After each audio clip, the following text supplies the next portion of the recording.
Y he querido titular el encuentro de esta noche, Realmente Gratis. Y vamos a estar caminando por el pasaje de las Sagradas Escrituras tomado del libro de los Romanos, la carta del apóstol San Pablo a los Romanos, capítulo 5, versos del 12 al 21. Dice así la palabra de Dios, y la leo de la Reina Valera contemporánea. Versículo 12 de Romanos 5. Por tanto, como el pecado entró en el mundo por un solo hombre, y por medio del pecado entró la muerte, así la muerte pasó a todos los hombres por cuanto todos pecaron. Versículo 13. Antes de la ley ya había pecado en el mundo, aunque el pecado no se toma en cuenta cuando no hay ley. No obstante, la muerte reinó desde Adán hasta Moisés, aún para aquellos que no pecaron del mismo modo que Adán, el cual es figura de aquel que había de venir. Versículo 15. Pero el pecado de Adán no puede compararse con el don de Dios. Pues si por el pecado de un solo hombre muchos murieron, la gracia y el don de Dios que nos dio por medio de un solo hombre, Jesucristo, abundaron para el bien de muchos. El don de Dios no puede compararse con el pecado de Adán, porque por un solo pecado vino la condenación, pero el don de Dios vino por muchas transgresiones para justificación. Versículo 17, pues si por la transgresión de un solo reinó la muerte, mucho más reinará en vida los que reciben la abundancia de la gracia y del don de la justicia mediante un solo hombre, Jesucristo. Así que, como por la transgresión de un solo vino la condenación a todos los hombres, de la misma manera por la justicia de uno solo vino la justificación de vida a todos los hombres. Versículo 19. Porque así como por la desobediencia de un solo hombre muchos fueron constituidos pecadores, así también por la obediencia de uno solo muchos serán constituidos justos. La ley se introdujo para que abundara el pecado, pero cuando el pecado abundó, sobreabundó la gracia. Para que así como el pecado reinó para traer muerte, también la gracia reine por la justicia, para darnos vida eterna mediante Jesucristo, nuestro Señor. ¡Wow! Yo no sé si a ustedes les pasó lo mismo, pero yo tenía parte de ese pasaje ya subrayado, con caritas por los lados y todo eso. Pero la palabra de Dios es nueva cada vez que usted viene sobre ella. Y Dios me puso a pensar, leyendo este pasaje, en una serie de trucos que usan las tiendas, que usan los negocios comerciales para atraer la atención de los posibles consumidores. Hay una palabra que define eso, se llama ofertas. De hecho, la mayoría de los negocios tienen zonas de ofertas. Y ahí ponen productos, artículos que usualmente están a un mejor precio, están a una mejor condición para que puedan ser adquiridos que cuando están en condiciones normales. De hecho, a veces ponen palabras que resultan agradables al consumidor, como la palabra gratis, free. Nos encanta cuando las cosas son gratis. Ahora, esa misma palabra nosotros podemos asociarla a que cuando las cosas están en oferta o son a bajo precio y en su mayor grado gratis, nosotros usualmente solemos asociarla a una baja calidad. Por ejemplo, si usted va a comprar un repuesto para un vehículo Usualmente un mismo repuesto usted lo puede encontrar en precios distintos. Y uno asume que el que cuesta más es el que tiene más calidad. Se suele asociar que las cosas caras son las mejores. Y entonces nosotros nos empeñamos en adquirir determinadas marcas, determinados modelos, incluso en la ropa, aunque no nos quede bien. Yo no sé si ustedes han visto los desfiles de moda en la televisión. Yo no sé si alguien usará esas ropas que desfilan ahí. Más que modelos, muchas parecen hasta espantapájaros. ¿Sí? Y son carísimas. Carísimas. Pero la gente asume que porque son caras y porque tienen la firma de un diseñador famoso, entonces ya eso es una chulería. Y la gente anda con su cartera, con el lado de la marca para afuera, para echar aguaje con estas cosas. Pero al final, cuando nosotros adquirimos estos productos, usualmente en especial, en oferta, compre 2 y llévese el tercero gratis. Cuando usted se lo lleva para su casa y lo revisa con cuidado allá, porque el truco de Satanás es que usted no vea eso en el negocio. Porque la campaña publicitaria está tan bien montada que no le da chance a que usted se detenga a revisar esos detalles dentro del negocio. Y cuando usted se lo lleva, su carretilla de cereal, por ejemplo, y usted revisa la fecha de vencimiento, le quedan 3 días nada más. Usted se llevó 60 cajas de cereal de maíz y tiene que invitar al barrio entero a comer cereal porque pasado mañana se va a dañar. Entonces usted se siente engañado. Usted dice, wow, pero compré. O usted ve un comercial en la televisión y usted ve promocionando un equipo, una herramienta, y eso hace maravillas en el comercial de la televisión. Y usted inmediatamente coge su teléfono y llama, y cuando usted recibe eso, es una carcacha que funciona 5 minutos y se dañó. O una prenda de vestir. Yo he escuchado unos pantalones que anuncian ahí que moldean, levantan, dan forma. Eso es mejor que cualquier cirujano. Pero obviamente la chica que tiene eso puesto no necesita ni que le levanten, ni que le sostengan, ni que nada, porque es una muchachita jovencita, una atleta con un cuerpo hecho con la mano, que quizás hasta su toque de bisturí se ha dado, sus inyecciones de botox y todas esas cosas. Pero usted no ve el cuerpo de la muchacha. Usted ve el producto que le va a dar el cuerpo que usted quisiera tener. Y entonces usted compra eso, y después que usted se lleva eso para su casa y se mete en los pantalones, el primer problema es que usted no cabe, pero como usted pagó un dineral por eso, usted se quiere meter obligado ahí adentro, y entonces parece cualquier cosa excepto la modelo que usted vio en la televisión. Ese es el engaño de la publicidad. Usualmente lo hacen con la intención de que creamos que son gratis. Y entonces son los productos que terminan saliéndonos más caros. Ese fue el truco que Satanás usó en el jardín del Edén. Lo hizo con Eva y le vendió un caramelo porque supuestamente íbamos a ser como dioses. Y ser como dioses estaba a la distancia de la mordida del fruto prohibido.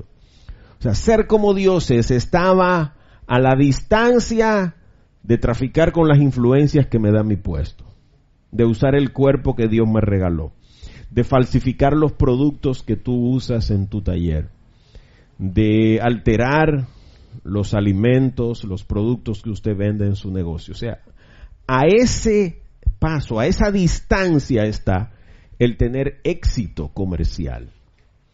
Pero ese es el gran truco de Satanás. Al final terminamos tan frustrados como cuando usted compró esa promoción de la televisión, ese pantalón que era maravilloso, ese maquillaje que era una cosa de fuga en el siglo XXIII.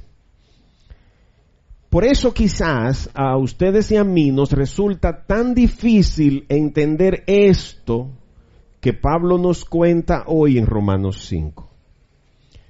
Cuando nosotros vamos a este texto y encontramos que por la acción de un hombre los pecados de muchos han sido borrados, y usted dice, pero ¿y cuánto me va a costar eso?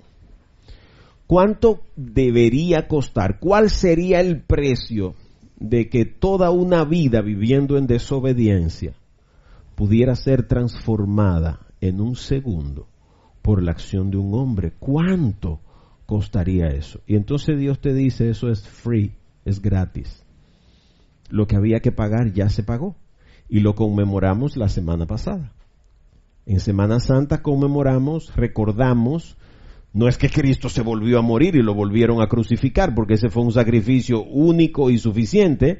Él fue a la cruz una vez y para siempre. Lo que hacemos es recordarlo, conmemorarlo, dar testimonio de eso, contarle a otras personas que Cristo hizo eso. Por eso nos resulta tan difícil de creer, de comprender, que nosotros no tengamos que hacer nada. Porque el gran truco de Satanás sigue siendo hacernos creer dioses.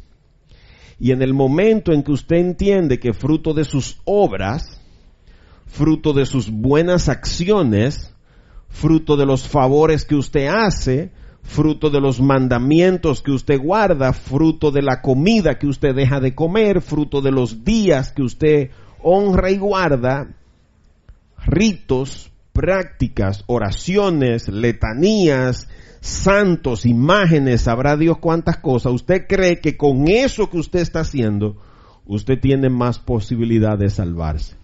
Y el gran truco de Satanás es precisamente ese. Terminamos engañados. Porque cuando usted se encuentra con Cristo, entonces se da cuenta que nada de eso era necesario para salvarse. Lo que había que hacer, Él ya lo hizo. El apóstol Pablo nos está diciendo muy claro aquí que lo que era necesario hacer para borrar el pecado de muchos, ya Cristo lo hizo. Por un solo hombre entró la salvación de todos los que en Él creen. Es fácil, pero por ser tan fácil a nosotros nos resulta increíble. El pasaje de hoy nos muestra que la acción del hombre siempre es imperfecta, siempre es limitada, siempre es traumática, siempre es errática, desacertada. Usted coge Génesis 1 y Génesis 2 y usted se va a dar cuenta que todo lo que Dios hizo era bueno en gran medida, hasta que comenzó el hombre a actuar. El hombre actuó y dañó todo. Entonces, aquí tenemos en estos versos de Romanos 5, del 12 al 21, las dos caras de la moneda. La acción del hombre, representado en Adán, que es la puerta por la que entró el pecado, fruto de su desobediencia, y por el pecado la muerte.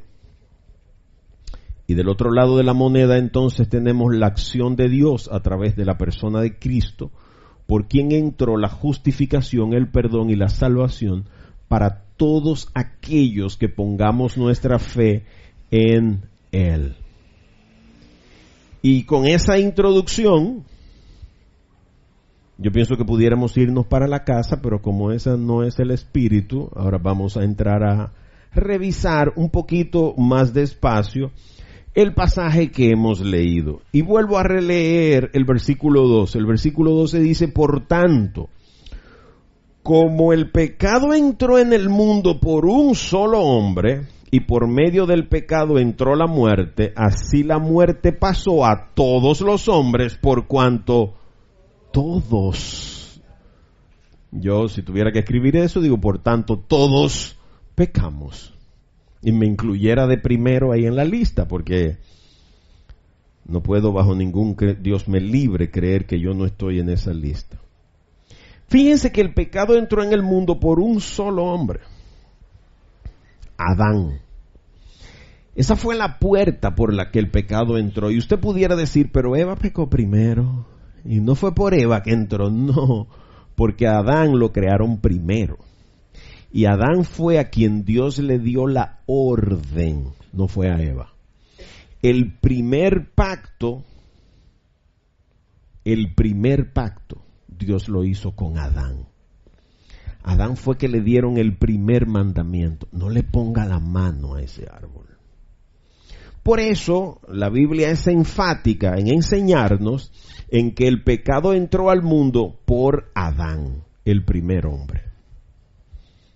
Las feministas pudieran aprovechar esto, esas que les gusta eso, y entender esta gran verdad.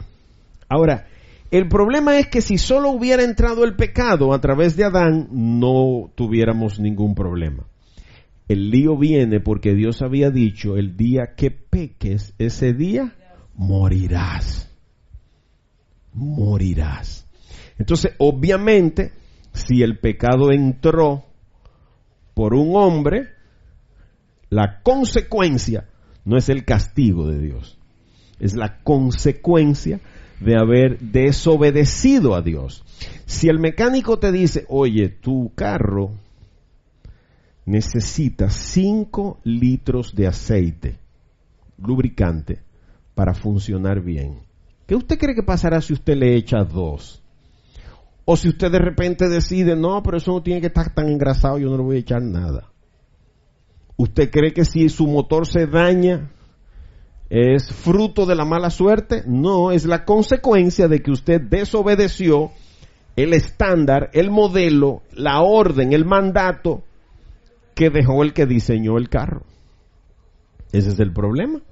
Si el fabricante dijo que estos equipos funcionan con corriente de 110 voltios y yo lo conecto, bueno, si yo lo pongo en uno de 220 voltios debe funcionar mejor porque hay más energía, yo puedo pensar eso.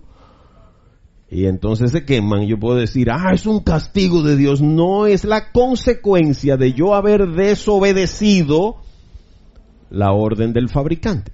Entonces, por eso nosotros vemos que por medio del pecado entró la muerte. Esa era la consecuencia. Dios le dijo, si le pone la mano, morirás. Por eso así la muerte, como paga del pecado, pasó a todos los hombres. ¿Y por qué pasó a todos los hombres? Si tú lees el verso 12, al final dice, por cuanto todos pecaron. Entonces eso significa que nada más no fue Adán el que pecó. Pecamos todos. Por eso todos pagamos las consecuencias de haber pecado. Esta terrible verdad nos impacta a todos. No hay ni un solo justo. Todos estamos destituidos de la gloria de Dios. ¿Por qué? Porque pecamos.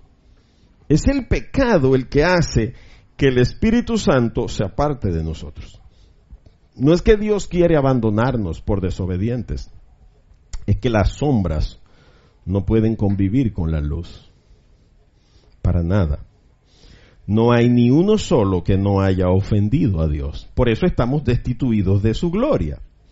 Y somos esclavos del pecado, presos de la muerte, víctimas de la muerte. Ahora, los versos 13 y 14 dicen, antes de la ley ya había pecado en el mundo, aunque el pecado no se toma en cuenta cuando no hay ley. No obstante, la muerte reinó desde Adán hasta Moisés, aun para aquellos que no pecaron del mismo modo que Adán, el cual es figura de aquel que había de venir. Y quiero que nos detengamos ahí un momentito y analicemos, antes de la ley ya había pecado en el mundo. Y pudiera parecer una contradicción porque dice, el pecado no se toma en cuenta cuando no hay ley. Entonces tú dices, bueno, pero si no había ley, ¿cómo es que había pecado? Implícitamente ya había una ley. ¿Por qué? Porque Dios había dicho, le puedes poner la mano a todo excepto a ese árbol. Esa era la ley. Ya ahí estaba el primer mandamiento. El primer mandato fue, obedezcan mi orden. Ese fue el primer mandamiento. Yo les voy a dar a ustedes toda la creación. Por eso Dios hizo todo lo que el hombre necesitaba para convertirse en rey y señor del planeta Tierra. Por eso Dios hizo todo primero. Y así deberíamos nosotros prepararnos antes de casarnos. Antes de iniciar en un trabajo, se supone que yo estudie y me prepare. Asimismo hizo Dios, preparó toda la creación y puso de último al hombre para que el hombre se enseñoreara de la creación. El hombre fue quien le puso nombre a los animales y a las plantas. El hombre fue quien subyugó la tierra, el que la aró, la preparó para producir. Pero ya había un mandato. explícitamente no había una ley escrita con el dedo de Dios, porque para Dios era suficiente su palabra. Génesis 1 y 2 vemos que todo se hizo, ¿por qué? Por la palabra de Dios. Entonces hay poder en la palabra de Dios. Por eso Dios quería que Adán comprendiera que si obedecía el mandato de Dios era lo que más le convenía y que lo entendiera de una manera simple. Pero Dios había dado este mandato que debía cumplirse, pues si no se cumplía habría consecuencias. A partir de la caída de Adán en el jardín del Edén, el virus del pecado entró en el corazón del hombre. Y eso es sencillo porque si usted analiza la descendencia de Adán, usted se va a encontrar con el primer asesino, Caín, que terminó matando a su hermano Abel. ¿Por qué? Por un problema de envidia, por un problema de egoísmo. ¿Y por qué a Dios le gustó más tu ofrenda? Ahí se ve cómo era el corazón de Caín, aunque Caín le llevó lo mejor de su tierra, pero eso no fue lo que Dios pidió. Si Dios te pide agua, no le lleve una batida. Déjame hacerle una batida de lechosa con leche porque eso es mejor que el agua. ¿Quién va a beber agua? Oye, y fue agua que yo te pedí. El problema de nosotros es que queremos agradar a los demás con lo que nos gusta que nos agraden a nosotros. La gente termina regalándome cosas, bueno, gracias a Dios ya lo entendieron, pero en mis cumpleaños, como yo tuve una tendencia izquierdosa un tiempo, me regalaban vodka y cosas de esas porque privaban en comunista y en ruso, entonces la gente asociaba el comunismo con Rusia y a Rusia con el vodka, entonces si FIFO le gustaban las ideas de Lenin y de Marx, entonces me regalaban vodka, pero yo nunca había bebido alcohol, nunca me emborrachaba. Entonces yo comenzaba a almacenar esas cosas y decía, pero ¿y por qué me regalan tanto alcohol? Después entendí que era porque eso era lo que a ellos les gustaba. Entonces nosotros a veces no entendemos que hay un virus de pecado en nosotros. Por eso intentamos agradar a Dios con lo que nosotros entendemos. Y llegamos a decir, pero yo no le hago daño a nadie con eso. Claro que no. Si tú tienes esa foto de ese santo, qué sé yo, ¿quién Cabrini? ¿Cómo era que se llamaba? Yo no he podido aprenderme Santa Francisca Cabrini. Yo no he oído a nadie hablando de esa santa. Yo nada más he oído a esta mujer hablando de eso. Usted puede tener un póster de todo del tamaño de una valla como la que ponen los políticos ahora de Santa Francisca Cabrini y prenderle no una vela, una antorcha, un hacho con todo ahí. O sea, usted no le está haciendo daño a nadie con eso, a usted mismo. ¿Por qué? Porque usted está desagradando a Dios. Usted está poniendo la fe en esa figura en vez de ponerla en Dios. Es ahí donde está el problema. Que tener foto en su casa, no, eso no es pecado. El problema es que usted no se sienta delante de la foto de su papá a pedirle, ay papá, mira, yo te voy a prender esta vela para que me dé el premio. No, tú haces eso con determinadas figuras. Y eso al final termina desagradando a Dios. Y si tú te das cuenta, aunque explícitamente no había una ley, vimos en el retiro de Semana Santa que uno de los 4 estados, una de las 4 experiencias que Adán y Eva vivieron cuando pecaron fue que se escondieron. ¿Quién le dijo que se escondieran? ¿Qué hizo Caín después que mató a su hermano? Se escondió y Dios le dijo, ¿dónde estás? La sangre de tu hermano clama por justicia. Y yo soy su guardián, ¿acaso yo tengo que saber de él? Oiga, qué arrogante era el tipo. Ahí vemos el corazón de Caín. Y es lo mismo que hacemos tú y yo cada vez que pecamos. Nos aislamos, nos escondemos, nos asustamos, aunque nadie nos los diga. ¿Por qué? Porque eso está en el corazón de nosotros. Y sigue diciendo el apóstol Pablo en estos versos 13 y 14, no obstante, la muerte reinó desde Adán hasta Moisés. Y usted pudiera estarse preguntando, la muerte reinó. Por eso todos siguieron muriendo. Después de Adán, ven acá, pero si no había ley, ¿por qué siguieron muriendo? Porque siguieron pecando. Ahora, ¿por qué Adán y por qué Moisés? Porque cuando Dios vio el estado de la humanidad, desde Adán hasta Moisés, Entonces él dijo, bueno, pero si no lo entendieron de manera implícita, déjame dejarlo de manera explícita. No necesitamos un policía de tránsito en la esquina si usted tiene un carnet que se llama licencia de conducir. Nosotros inferimos que si usted tiene una licencia de conducir, usted conoce la ley. Y si usted la conoce, usted debe respetarla. ¿Por qué? Porque la ley está puesta para protegerlo a usted. Por eso es incomprensible que un tipo se monte en una motocicleta, vaya a 160 kilómetros por hora y no use todos los dispositivos de seguridad que dice la ley que tiene que ponerse. Esos dispositivos de seguridad son para cuidar al policía de tránsito, no es para cuidarlo a usted que va en la motocicleta. Me estoy explicando. Entonces, precisamente por eso Dios dijo, bueno, si desde Adán hasta Moisés esta gente no ha entendido lo que es obedecerme, pues déjame escribirle ahora estos 10 mandamientos, yo mismo con mi dedo. Ni siquiera usó una secretaria, ni siquiera mandó un correo electrónico o un ángel de mensajero, no, vino él mismo delante de Moisés y le dijo, ponte ahí, toma estas 2 tablas, y con su propio dedo escribió una ley.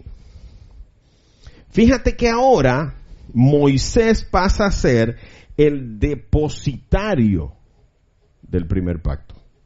Ya no es Adán, ahora es Moisés. Por eso los judíos hablan de la ley de Moisés.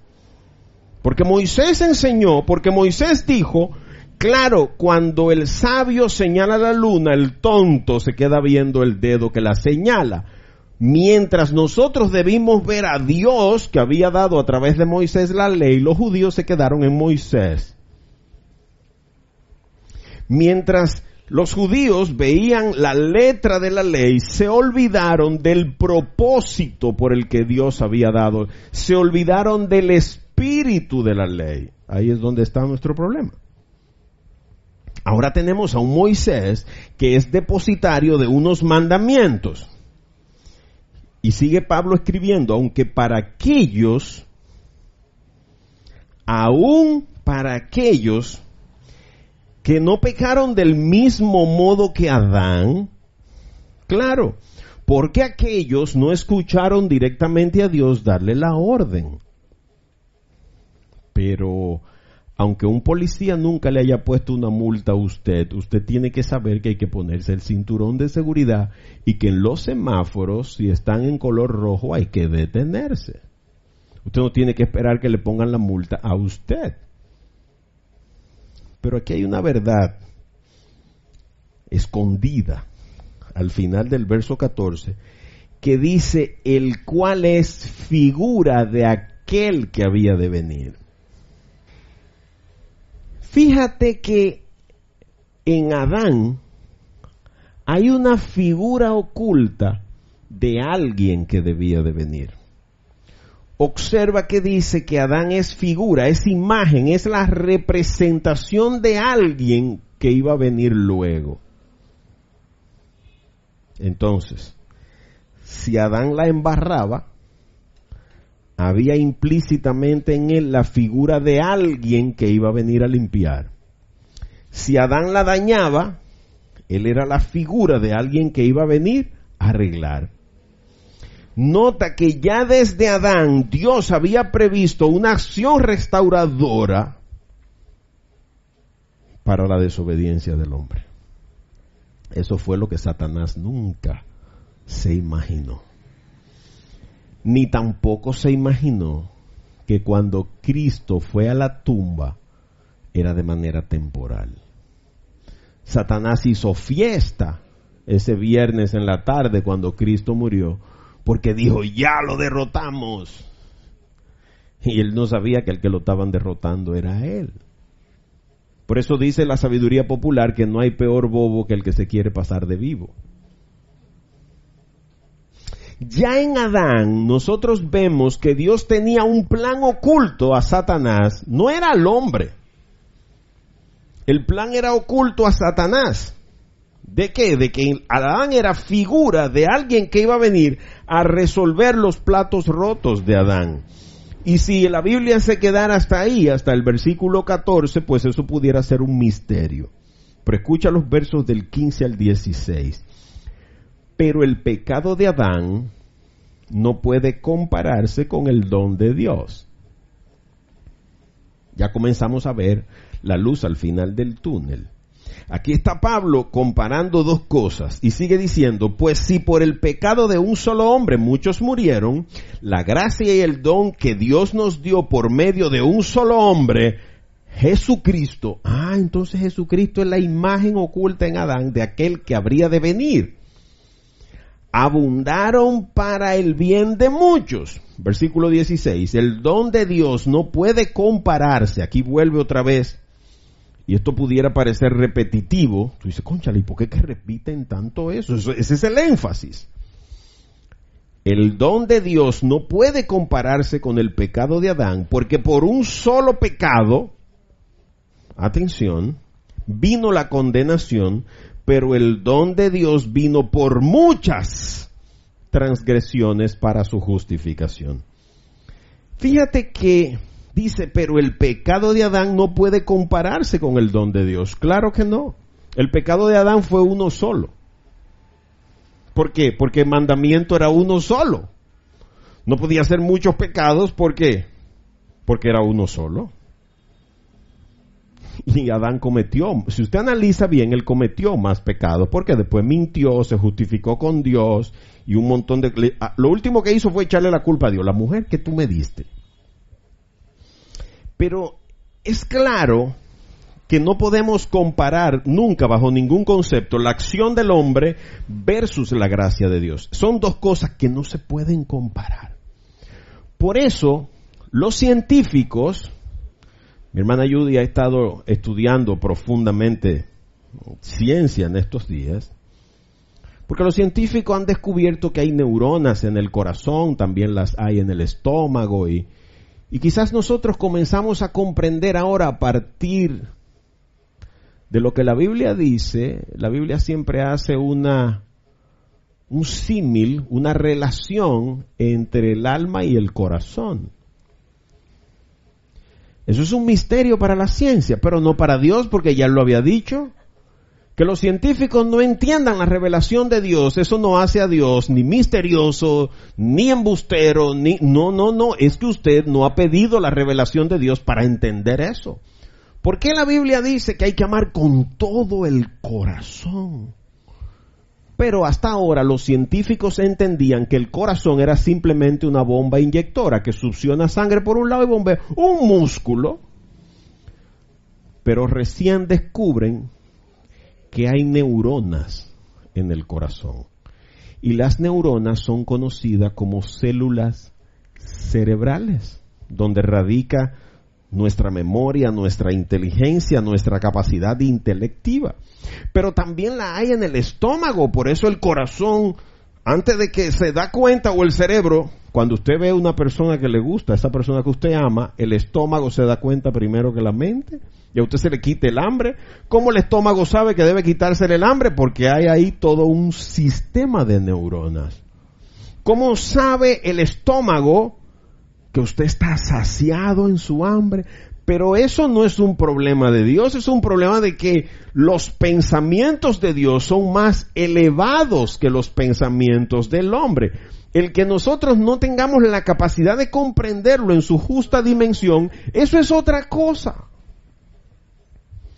Por eso Pablo está diciendo, es incomparable el don de Dios. Y no podemos comparar con Dios bajo ningún concepto la limitada capacidad de la mente del hombre. Eso es como querer agarrar el lago de la presa de Atillo y vaciarlo en el tinaco de tu casa. Imagínate tú metiendo la figura que usa el devocional hoy, el garrafón de agua. Nadie mete el garrafón de 5 galones en la nevera. ¿Te cogería la nevera entera? Tendría que quitar todas las parrillas y todas las bandejas de cristal que hay adentro para meter ese monigote de agua nada más entre la nevera. Por eso usted usa un envase más pequeño, como la mente del hombre. ¿Cómo podemos nosotros pretender en nuestra arrogancia que vamos a comprender a Dios. Einstein decía, solo quiero conocer los pensamientos de Dios, porque los demás son detalles. Oiga nada más lo que quería Einstein. Conocer los pensamientos de Dios. ¿Tú te imaginas si nosotros pudiéramos pensar como Dios? De este lado de la gloria es imposible. Por eso Pablo sigue diciendo, la gracia y el don que Dios nos dio por medio de Jesucristo, aquí está revelado quién es el hombre, abundaron para el bien de muchos. Fíjate que el pecado de Adán fue uno solo. Y analiza cuántas veces tú te has metido en un gran lío que te ha producido deudas impagables, heridas incurables, dolores inmanejables por un solo pecado. Tú hablas una mentira hoy y para poder mantener esa mentirita que tú dijiste en el trabajo, no, es que ella no pudo venir porque está enferma. Y entonces después te dicen, pero yo creo que la vi, me pareció ver a fulana en la tienda, entonces tiene que meter otro cuento. No, esa no es ella, que ella tiene una hermana gemela. Pero mentira eso. Sí, pero ¿y qué buscaba ahí? No, es que su mamá está enferma y ella fue a comprar una medicina y a comprar unos pañales. Entonces tiene que meter más mentiras por un solo pecado. Y es lo que Pablo nos está intentando enseñar aquí, que por un solo pecado vino la condenación. La mayoría de nosotros se pierde por un solo pecado. Nos apartamos de Dios y después no hay forma de retomar el camino. Bajo ninguna circunstancia nosotros podemos llegar a compararnos con Dios. Pero lo bueno de esto es que Dios nos sigue revelando a través de Pablo que el don de Dios vino por muchas transgresiones. Fíjate que la gracia de Dios no solo cubre la desobediencia de Adán, cubrió la desobediencia de David, la desobediencia de Abraham, el papá de la fe, que terminó desesperándose oyendo a su esposa Sara y acostándose con su esclava Agar. Cubrió los pecados de Noé, que después de ser el único de la familia terminó emborrachándose y las hijas y las cosas, un lío. ¿Te das cuenta? El problema vino por un solo pecado, pero la solución vino para cubrir los pecados de todos. Tan grande es la gracia de Dios. Ahora, lo importante aquí, yo quiero proponerte que medites en esta pregunta. ¿Tú ahora entiendes mejor el poder que el pecado tiene?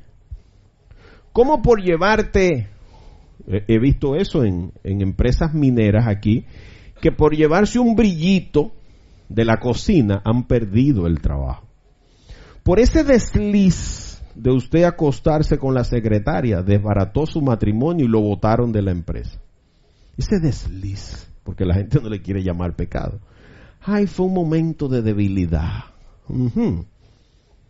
El pecado tiene gran poder. Tiene poder para atarte de por vida. El que depende del cigarrillo comenzó encendiendo los cigarrillos.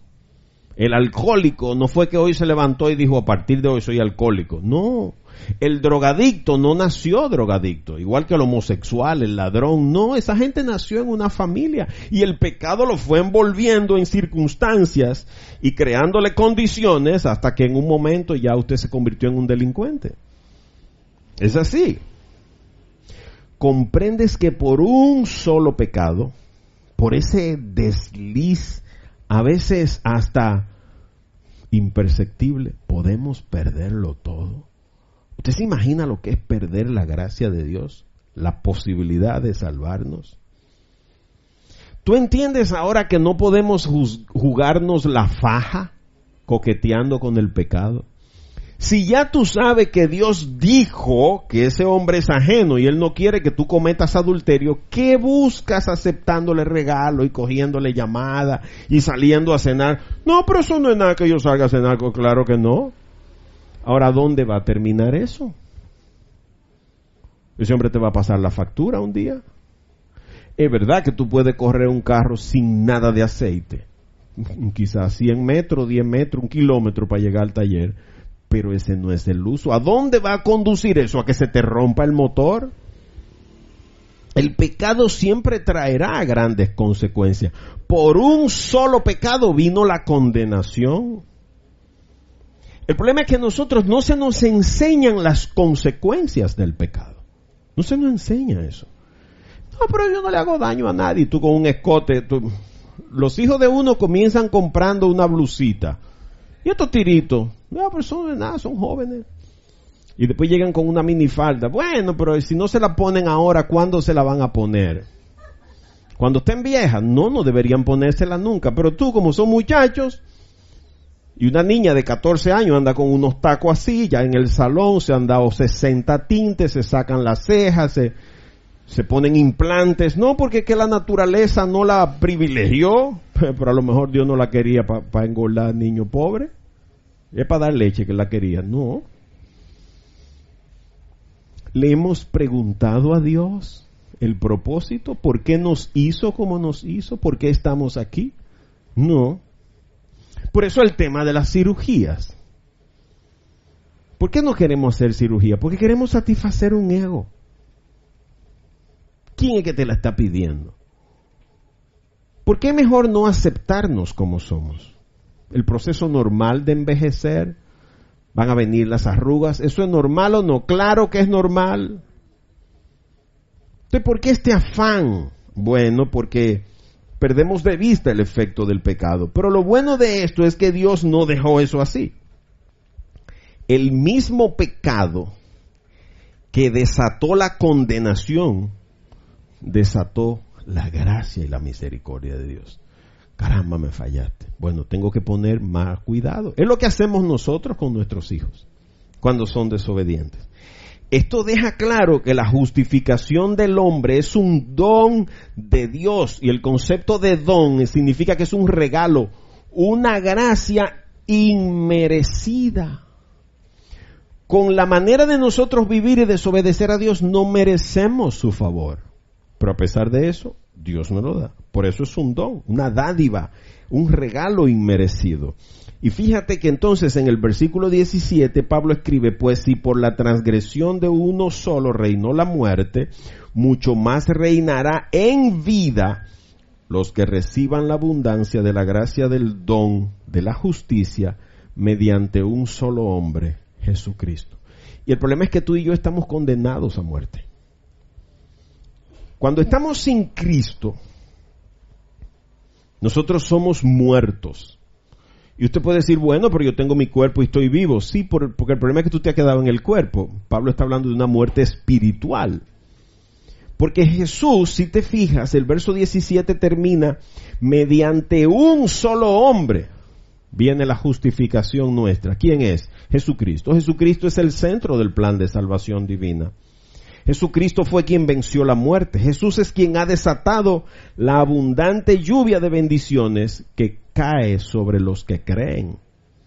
Y nota que la gracia, observa con cuidado el verso 17, el don de Dios es mucho mayor que el poder del pecado. Por eso cuando tú vives bajo la gracia de Dios, el pecado no tiene poder sobre ti. Por eso el diablo fue delante de Dios y le dijo: tú tienes a Job con un cerco que yo no puedo penetrar. Tú tienes a Job blindado, metido en un campo magnético que ni los misiles nucleares pueden entrar ahí.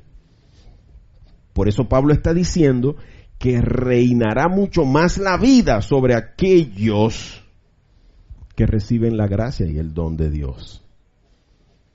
Jesús es la clave.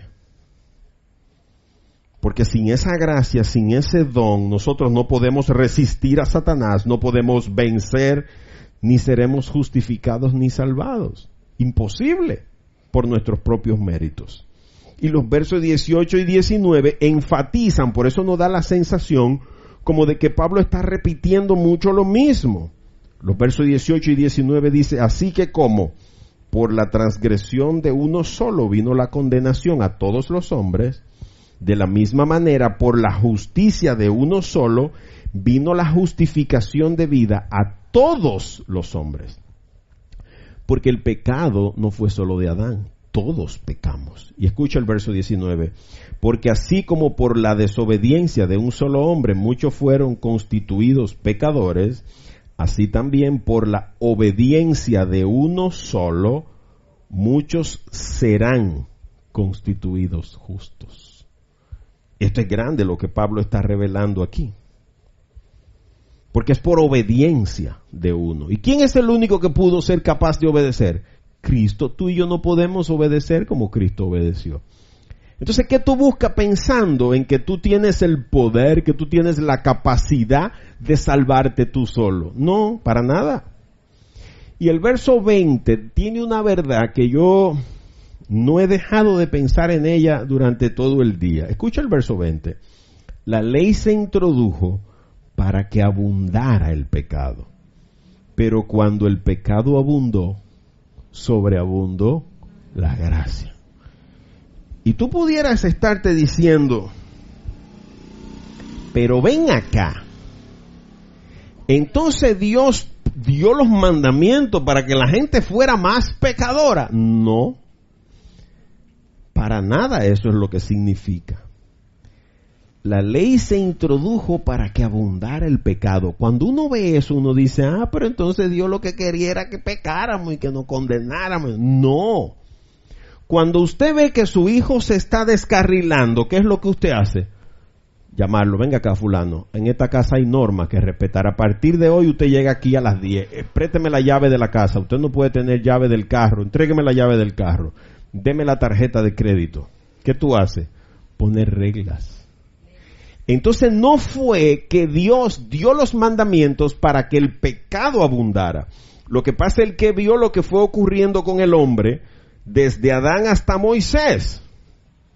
Y lo que comenzó con un solo mandamiento, no le ponga la mano a ese árbol, llegó a convertirse en depravación, en idolatría, en desobediencia, en crímenes, muertes, mentira, vergüenza, aislamiento, justificación. Y toda una cadena interminable. Entonces, ¿qué fue lo que Dios quiso hacer? La ley que Dios dio en el monte Sinaí era precisamente para que nosotros pudiéramos darnos cuenta dónde estábamos fallando. Cuando usted va donde un médico y el médico le dice, debes hacerte una tomografía axial computarizada o una resonancia magnética, y usted llega con su sobre o con un CD, ahora le dan un disco compacto a uno, eso no tiene la solución de su problema, eso solo tiene el diagnóstico. Eso dice, usted tiene una hernia cervical entre la C5 y la C6. Eso es lo único que la resonancia dice, no dice nada más. Ahora, ¿qué se va a hacer con eso? ¿Quién lo sabe? El médico. El médico te puede decir, ponte un cuello para liberar la tensión en la espalda, date terapia, ponte unos masajes, duerme con una compresa caliente, acuéstate sin almohada, o hay que operarte. ¿Quién te va a decir eso? El médico. Entonces, ese diagnóstico solamente muestra a dónde está el problema. Esa es la función de la ley. La ley fue dada, ¿para qué? Para que los hombres supiéramos en qué punto estábamos desobedeciendo a Dios. Entonces, eso es claro porque dice, antes de que hubiera ley no había pecado. Claro, pues no había prohibición.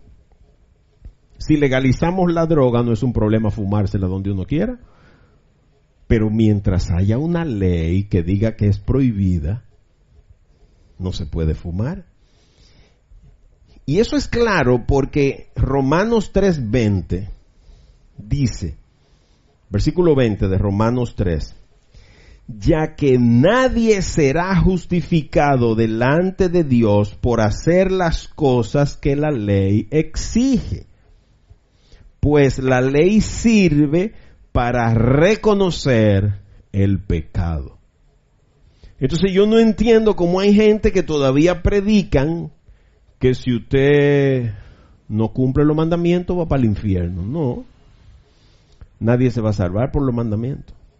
Porque entre los mandamientos que Dios dio a Moisés y Jesucristo pasaron unos 1000 años. Eso significa que la ley no fue eficaz. El primer pacto que se firmó bajo las leyes que Moisés recibió solo tenía la intención de mostrarnos dónde estábamos fallando hasta que viniera aquel que había dicho Dios en Adán, que estaba escondida la figura del que habría de venir. Por eso el tipo que te hace los análisis no te hace la receta. ¿Por qué? Porque esa es la labor del médico. El tipo que te hace la resonancia no te puede operar porque esa es la labor del cirujano. El tipo que te iba a justificar no era Moisés ni la ley. Era Jesús, el que habría de venir. Por eso la ley sirve para reconocer el pecado.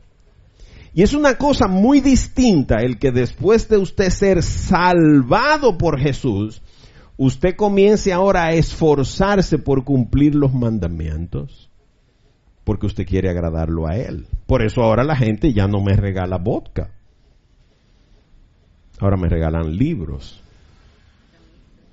Me regalan camisas. Ya dejaron de regalarme camisas de cuadros. Porque como a mi mamá le gustan la camisa de cuadro y siempre la llamaban ahí, ¿qué se le puede regalar a Fifo? ¿Has regalado una camisa? ¿Y cómo le gusta? ¿De cuadro? ¿Te das cuenta? ¿Ves ahora cómo es la diferencia? La intención de la ley es solo mostrarte que tú eres adúltero, que eres ladrón, que eres hablador, que eres chismoso, que no honras a tus padres, que estás idolatrando cosas, que lo has puesto delante de Dios. La ley solo te muestra eso, pero no te puede salvar.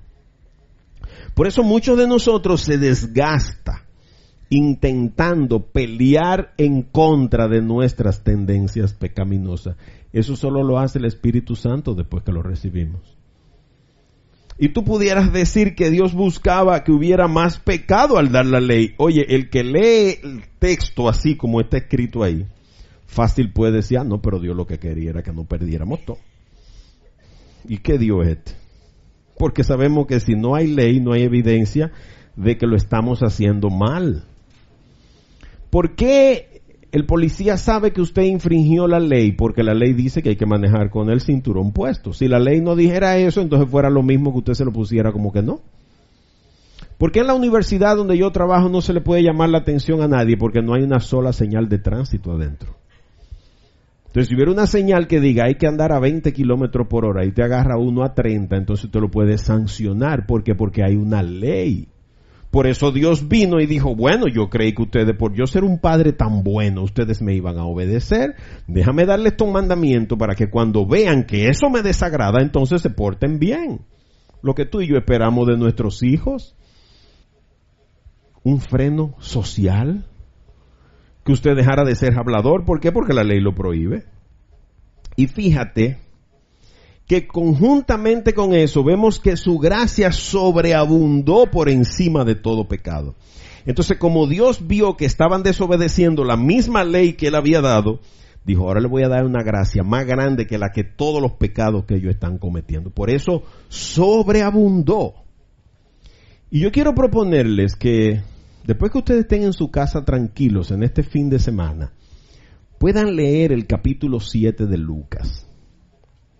Capítulo 7 de Lucas.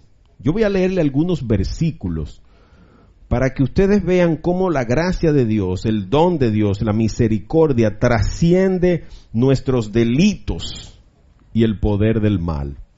Escucha Lucas 7:47. Por eso te digo, esto es Jesús hablándole a un caballero que les voy a contar ahora quién es. Por eso te digo que sus muchos pecados le son perdonados porque amó mucho, pero a quien poco se le perdona, poco ama. No sé si ya se ubicaron en la historia cuál es. Escucha ahora los versos del 48 al 50. Y a ella le dijo, tus pecados te son perdonados. Ya sabemos que hay una mujer de por medio porque dice, a ella le dijo. Escucha el versículo 49. Los que estaban sentados a la mesa con él comenzaron a decir entre sí, ¿quién es este que también perdona pecados? Pero Jesús le dijo a la mujer, tu fe te ha salvado. Ve en paz. Parémonos aquí un momentito. ¿Tú logras ver cuánto Dios nos ama? ¿Comprendes ahora su sobreabundancia de gracia y misericordia?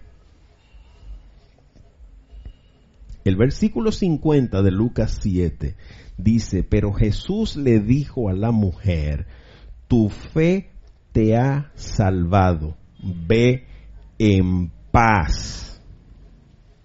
El capítulo 7 de Lucas cuenta la historia de una visita que Jesús fue a hacer. Jesús acudió a una invitación que él le extendió un tipo llamado Simón el fariseo, puso Lucas. Y a mí me llamó mucho la atención que él pusiera Simón el fariseo. ¿Por qué ustedes creen que el énfasis de Lucas era en decir que era fariseo? Porque los fariseos estaban apegados a la ley. Y aquí ha llegado una mujer delante de Jesús, pecadora, no sabemos qué clase de pecado era, pero el mismo Simón pensó para sí, si este fuera profeta de verdad, supiera que esa mujer es una pecadora. Y Jesús, para demostrarle a él que era profeta, no solo sabía la vida de la mujer, sino que le leyó la mente y le dijo, oye fulano, déjame contarte esta historia. Tú sabes que yo llegaba a una casa y no me recibieron con un beso, y esta mujer después que llegó no ha dejado de besarme los pies. Tú sabes que cuando yo llegué no me dieron agua para lavarme los pies. ¿Y por qué los pies? Porque en esa época no habían zapatos, no habían tenis, botas, la gente andaba en sandalia. Entonces, por eso Jesús en la última cena solo le lavó los pies. ¿Por qué? Porque todo lo demás está limpio. Como la gente andaba en chancleta, ¿qué era lo único que se le ensuciaba? Los pies. Y esta mujer, después que llegó, ha lavado mis pies con sus lágrimas y los ha secado con sus cabellos. Cuando yo llegué, tú no me ungiste con aceite. Esta mujer ha derramado un perfume que cuesta el salario de un obrero de un año. ¿Y cuál es el problema tuyo con esta mujer? Fíjate que esa mujer hasta ese momento era una mujer pecadora. ¿Qué significa? Que no guardaba los mandamientos. Pero Simón era fariseo, guardaba todos los mandamientos. ¿Quién recibió perdón de sus pecados? La mujer. ¿Por qué? Por la fe. ¿En quién? En Cristo. Ahí está el truco. No es en guardar mandamientos, es en abrazar a Cristo como tu Salvador. ¿Y qué hizo esta mujer? Esta mujer se postró a los pies de Cristo. Una muestra de sumisión. Esta mujer reconoció que era una pecadora, por eso fue donde Cristo. Simón lo que quería era echar guaje. Estoy comiendo con el tigre famoso que hace milagros y cosas. Hace un selfie ahora para subirlo a Facebook. Eso era el problema de Simón. El problema de esta mujer fue que vio una fuente de salvación en Cristo. Se sometió en adoración. Este estaba encumbrado, yo soy fariseo. ¿Cómo tú crees que tú vas a lavar los pies? Pues tú te estás poniendo loco, Ni siquiera un esclavo puso para que le lavara los pies. Yo voy a gastar aceite en este hombre. ¿Con qué voy a freír los huevos en la noche? No, hombre, que ese pelú se vaya sin irse de aceite. Esa era la arrogancia del fariseo. Y lo peor de eso es que todavía hay religiones que están como los fariseos. Si tú entendiste que no se puede comer carne, ¿no? Tú tienes que dejar de comer. ¿Qué pasa? ¿Por qué tu esposa siempre está tan bonita? ¿Y si fue Dios que la hizo?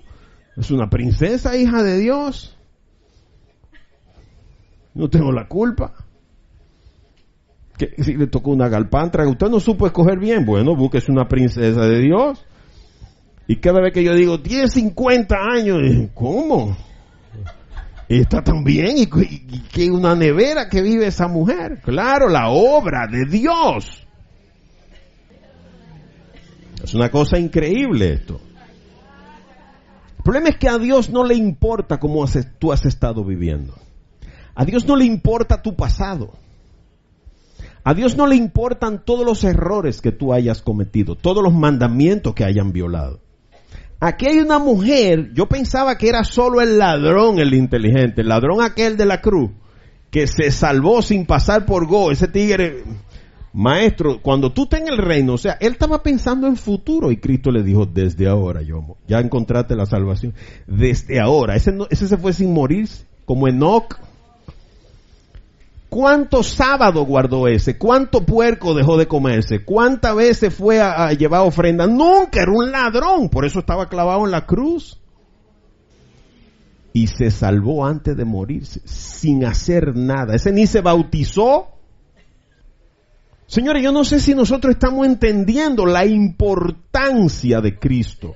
Nosotros no queremos comprender. ¿Por qué? Porque el diablo nos dijo en el jardín del Edén que seríamos dioses. Y hemos parado a Cristo del trono en el que estaba y nos sentamos nosotros. Y ahí estás sentado tú.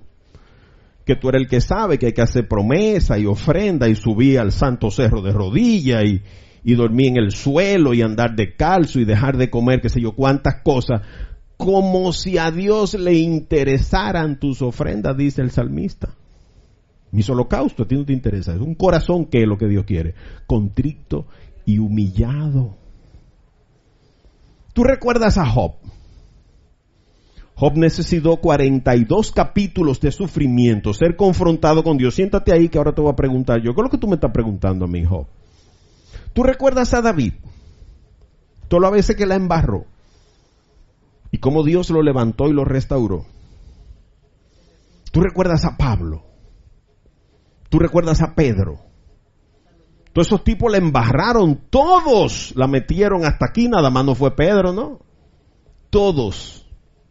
Y a todos Dios los restauró. Porque Él ha dicho que donde sobreabunda el pecado, sobreabundará su gracia. Si usted es capaz de amar a Cristo. Por eso el versículo 21 termina de una manera magistral. Para que así como por el pecado reinó para traer muerte, también la gracia reine por la justicia para darnos vida eterna mediante Jesucristo nuestro Señor. Ahí no dice que por los mandamientos de Moisés. La justicia va a venir por Cristo nuestro Señor. Y yo espero que tú seas capaz de comprender de una vez y por todas a qué fue que Jesús vino.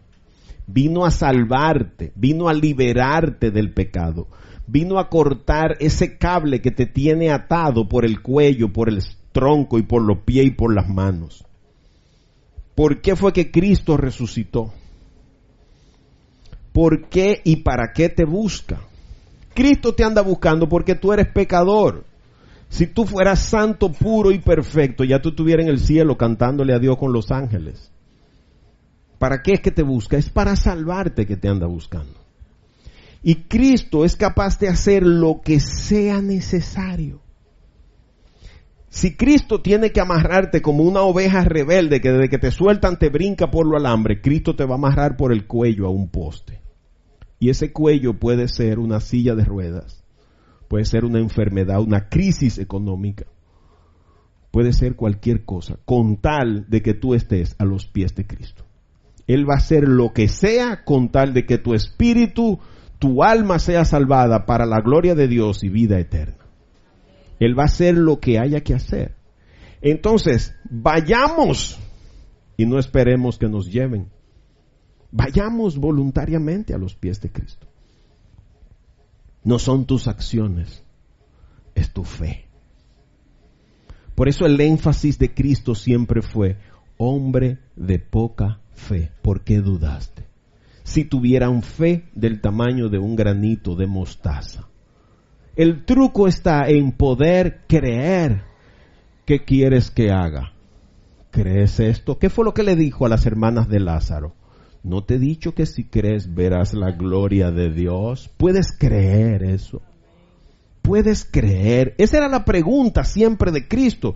¿Tú crees que yo puedo devolverte la vista? ¿Tú crees que puedo restaurar tu salud? ¿Tú crees que puede? Porque si tú no crees, Cristo no va a hacer el milagro. Esta mujer de Lucas 7 lo único que hizo fue creer. Ella se reconoció pecadora. Se liberó de todo temor. No le importó quienes estuvieran ahí, ni que se burlaran de qué van a pensar de mí. No le importó nada de eso. Se lanzó a los pies de Cristo. Le lavó los pies, los secó con sus cabellos, se humilló delante de él. Simplemente creyó en Cristo.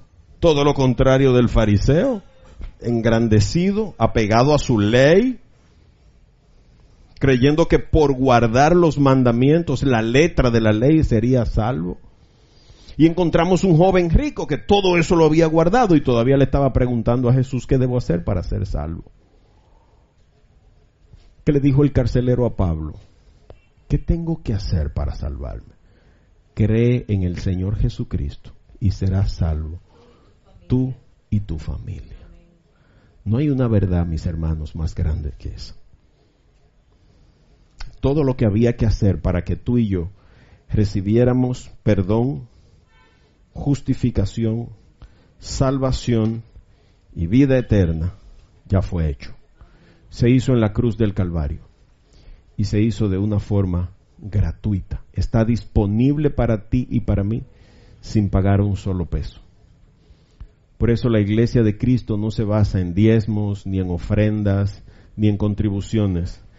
Se basa en que tú puedas creer en aquel que había de venir a reparar los platos rotos que la humanidad durante 6,000 años ha venido dañando. El hombre ha intentado asumir el puesto de Dios, le ha quitado autoridad a la labor de Cristo y nos hemos puesto nosotros como dioses.